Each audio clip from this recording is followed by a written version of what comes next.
1947 एक नया मुल्क दुनिया के नक्शे पर उभरा, पाकिस्तान। कुछ नहीं था पास, न वसाइल, न फौज, न सनत, लेकिन एक चीज थी, एक कौम का अज़्म। तकसीम के जख्म ताज़ा थे, लाखों लोग बेघर, करोड़ों दिल जख्मी। लेकिन इस नए मुल्क के कुछ नौजवान साइंसदानों के जहन में एक बड़ा ख्वाब पल रहा था। 1945 अमेरिका ने हिरोशिमा और नागासाकी पर एटम बम गिराया था। दुनिया ने देख लिया एटमी ताकत क्या होती है। पाकिस्तान के बानियों ने भी ये सबक याद कर लिया। कायदे आज़म मोहम्मद अली जिन्नाह ने कहा था, पाकिस्तान को साइंस और टेक्नोलॉजी में आगे जाना होगा। ये सिर्फ अल्फाज नहीं थे, ये एक कौम की सिमत थी। 1950 की दहाई, पाकिस्तान के ज़हीन नौजवान यूरोप और अमेरिका की यूनिवर्सिटियों में पढ़ रहे थे। Physics, chemistry, engineering. वतन वापस आने का अज़्म लिए। 1956 में पाकिस्तान एटॉमिक एनर्जी कमीशन कायम हुआ, PAEC। ये पाकिस्तान के एटमी सफ़र का पहला बाकायदा कदम था।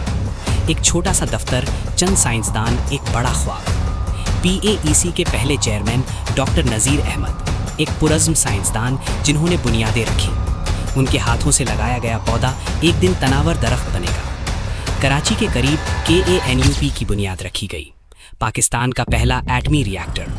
कनाडा की मदद से, लेकिन पाकिस्तानी दिमागों की मेहनत से। 1965 जुल्फ़िकार अली भुट्टो, उस वक्त के वज़ीर ख़ारजा, ने वो जुमला कहा जो तारीख़ में लिखा गया, अगर भारत एटम बम बनाए तो हम घास खाएंगे लेकिन एटम बम ज़रूर बनाएंगे। 1965 की पाक भारत जंग ने साबित कर दिया, रिवायती हथियार काफ़ी नहीं। पाकिस्तान को एक ऐसी ताकत चाहिए जो दुश्मन को सोचने पर मजबूर करे। भारत खामोशी से एटमी प्रोग्राम चला रहा था, सोवियत यूनियन की मदद से मगरिब की आंख बचाकर। पाकिस्तानी क़यादत को खतरे का एहसास हो गया। जनवरी 1972 मुल्तान में एक खुफिया इजलास हुआ।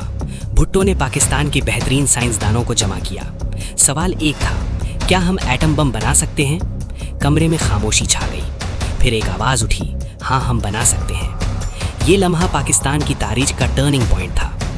यूरोप में एक पाकिस्तानी साइंसदान काम कर रहे थे, डॉक्टर अब्दुल कदीर खान। यूरेनियम अफजूदगी के मैदान में उनकी महारत बेमिसाल थी।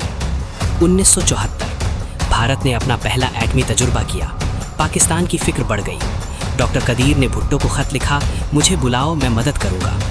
1976 में डॉक्टर अब्दुल कदीर खान पाकिस्तान वापस आए, सीने में एक जज्बा लिए, दिमाग में इल्म लिए।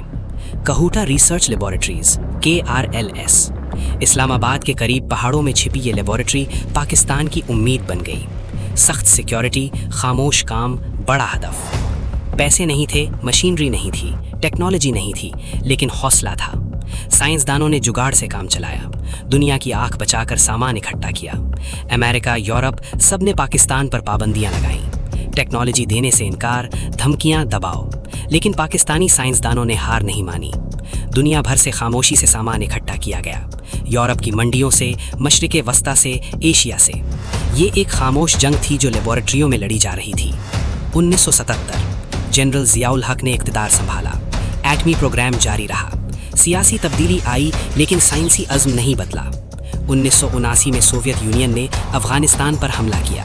अमेरिका को पाकिस्तान की ज़रूरत पड़ी। पाकिस्तान ने ये मौका इस्तेमाल किया। एटमी प्रोग्राम पर कुछ दबाव कम हुआ। कहूटा में साइंसदान दिन रात काम करते, घर कम जाते, ख़ानदान से कम मिलते। वतन का जज्बा हर थकावट से बड़ा था। आहिस्ता आहिस्ता, साल बसाल, KRL ने यूरेनियम अफजूदगी में कामयाबी हासिल की। ये वो कदम था जिसके बाद रास्ता साफ हो गया। अमेरिकी खुफिया इदारा CIA पाकिस्तान के प्रोग्राम पर नज़र रखे हुए था। रिपोर्टें वाशिंगटन जा रही थीं, लेकिन अफ़गान जंग की वजह से अमेरिका खामोश रहा। 1984 में KRL ने ऐलान किया, यूरेनियम की अफजूदगी हथियार बनाने की सतह तक पहुंच गई। पाकिस्तान एटमी दहलीज पर खड़ा था, बस एक कदम बाकी। भारत अपना एटमी प्रोग्राम तेज कर रहा था। राजीव गांधी की हुकूमत ने मजीद तजुर्बात की तैयारी शुरू की। पाकिस्तान की फिक्र बढ़ती रही। PAEC भी खामोश नहीं बैठा था। डॉक्टर मुनीर अहमद खान की क़यादत में प्लूटोनियम प्रोग्राम आगे बढ़ता रहा। KRLS और PAEC, दो रास्ते, एक मंजिल। दुनिया को खबर नहीं थी कि पाकिस्तान कितनी तेज़ी से आगे बढ़ रहा है। पहाड़ों के पीछे खामोशी में एक इनकलाब बर्पा हो रहा था। अफ़गान जंग खत्म हुई। अमेरिका ने फौरी प्रेसलर अमेंडमेंट लागू कर दिया। पाकिस्तान पर सख्त पाबंदियां, फौजी मदद बंद, साजो सामान रोक लिया गया। पाकिस्तान अकेला पड़ गया। लेकिन एटमी प्रोग्राम नहीं रुका। साइंसदानों ने कहा हम खुद करेंगे, किसी का मोहताज नहीं। एक दोस्त साथ रहा, चीन। खामोशी से, भरोसे से चीन ने पाकिस्तान को टेक्नोलॉजी और ताउन दिया। ये दोस्ती आज भी कायम है। 1990 की दहाई, पाकिस्तानी यूनिवर्सिटियों से नए साइंसदान निकल रहे थे, वतन में पढ़े, वतन के लिए काम करने वाले। 1998 में भारत में बीजेपी की हुकूमत आई। एटमी तजुर्बात का ऐलान हुआ। मई 1998 में भारत ने 5 एटमी धमाके किए। पूरी दुनिया ने पाकिस्तान को रोकने की कोशिश की। अमेरिकी सदर क्लिंटन ने फोन किया, अरबों डॉलर की पेशकश की, बस जवाब न दो। वजीर आजम नवाज शरीफ कैबिनेट में बैठे थे। फौज, साइंसदान, सियासतदान सब मौजूद। फैसला होना था, जवाब देना है या नहीं।